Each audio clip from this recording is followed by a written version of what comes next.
Alin, siya yung sinasabi ko sa'yo.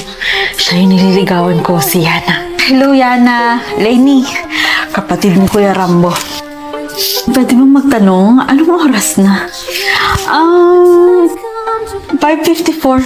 5:54 na? Ay, kailangan ko na palang umusin. Nalista ako ha. Ay, hatid na kita. Kukunin ko lang yung helmet ko. Saglit lang.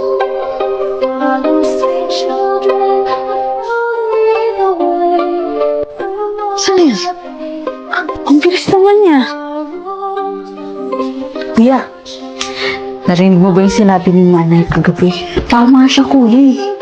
Alam mo, tayo lang tayo dito. At dito sa lugar nila, maraming mga diwata at engkanto.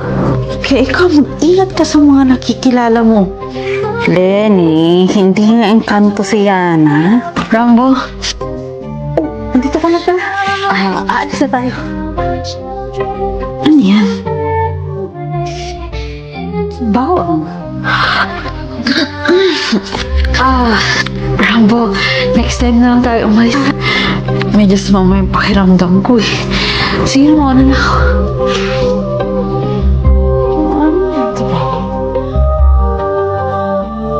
Sigurado ko ba kuya nandito sila nakatira? Oo.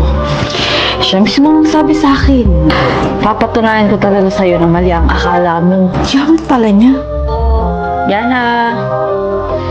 Tao po. Ano yun, iho? Hello po. Si Yana po. Yana? Mag-isa ko lang dito, iho.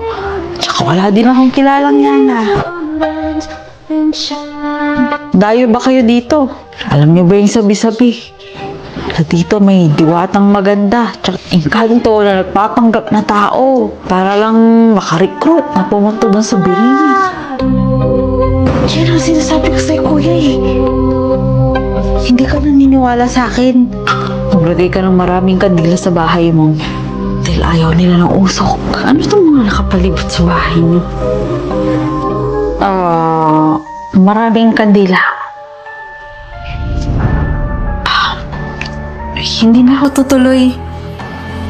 Sa'yo na lang. Wala na siguro makakakita sa akin. Sinasabi na nga ba, isa kang diwata or engkanto. Anong ginagawa mo sa gitna ng gubat? Walang kabahay-bahay dito. Tuwing alas 6 ng gabi, nawawala ka. Meron akong malaking sikreto na hindi ko sinasabi sa'yo. Gusto ang lahat? Ako ay isa kang ano?